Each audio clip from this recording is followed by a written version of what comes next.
मामा खरं तर जीवन गौरव मिळाला की लोक फुल स्टॉप देतात, थांबतात, पण तुम्ही मात्र अविरत जोरदार बॅटिंग सुरू आहे. एनर्जी, रहस्य काय? पहिल्यांदा सगळ्या लोकांना माझा मनापासून नमस्कार.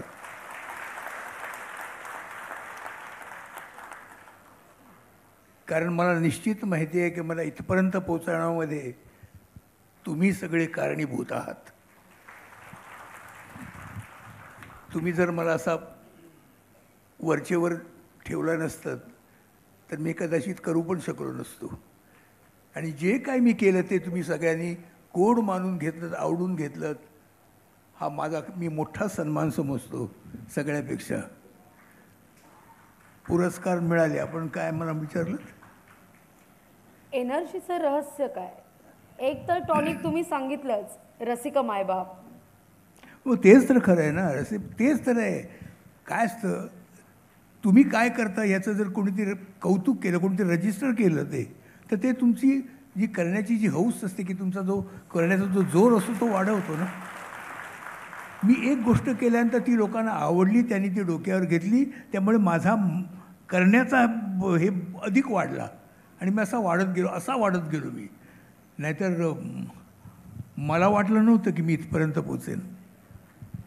कौतुकाची थाप हीच खरं तर एक ऊर्जा देणारी असते प्रत्येक निश्चित, कलाकाराला. निश्चित. मामा तुम्ही तीनही माध्यमातून कामं केली, नाटक, सिनेमा, छोटा पडदा, मोठा पडदा, पण तुम्हाला रुचलेलं माध्यम कुठलं, जे जास्त रमायला आवडतं तुम्हाला?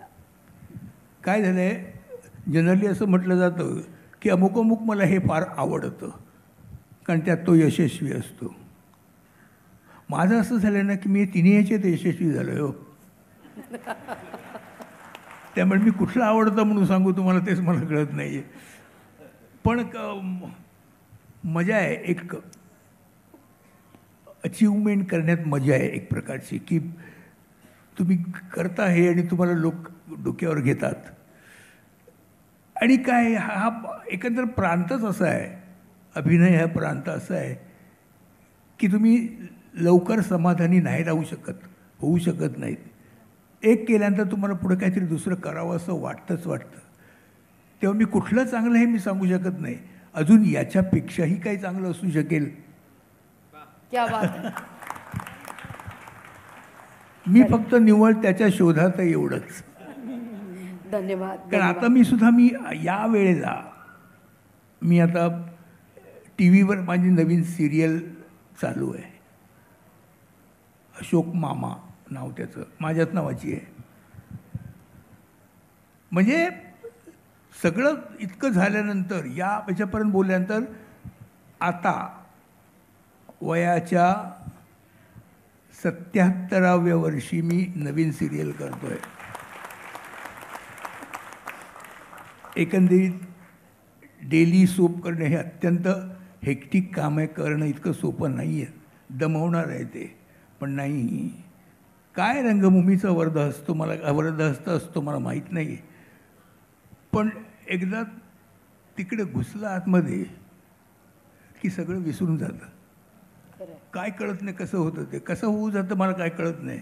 पण झालं आहे बाबा, असं होतं आहे माझ्या बाबतीत. तर मेकअप चढला आणि कपडे घालून एकदा वाक्य बोलायला सुरुवात केली की सगळी दुःख विसरली जातात. मला वाटतं बऱ्याचशा नटांचं सुद्धा असंच असावं, जे सिन्सिअरली काम करतात त्यांचं. हसण्यासारखं नाही, मी खरंच बोलतोय. कारण सिन्सिअरली काम करणं हा एक वेगळाच विषय आहे. तो सगळ्यांकडेच असतो असं नाही. मी तो थोडासा करण्याचा प्रयत्न केला आणि मी आत्तापर्यंत इथपर्यंत पोचलो. तुम्ही जो माझा हा सत्कार करता आहात हा मी कधीही विसरू शकत नाही. हा कायम माझ्या हृदयात राहील. त्याबद्दल तुम्हा सर्वांना, राष्ट्रवादीला सुद्धा माझे मनापासून धन्यवाद.